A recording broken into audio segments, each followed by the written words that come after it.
Good day, viewers. Thanks for watching. Daalụ linne gị bụ onye na-ege m ntị.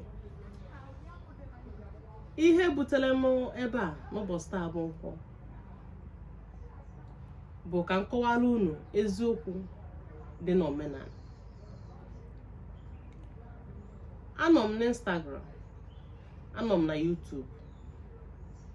Ekene gị bụ onye na-ekiri m, ekenekwana gị bụ onye na-atụsa vidio.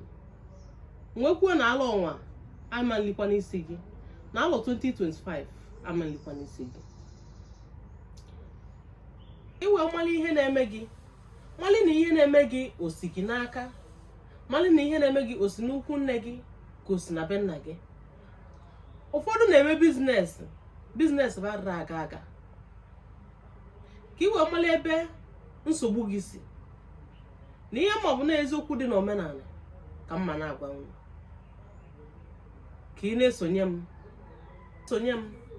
n'Instagram, na Facebook, na YouTube, n'ebe a ka anyị nọ. Ọ ya dịrị unu na mma.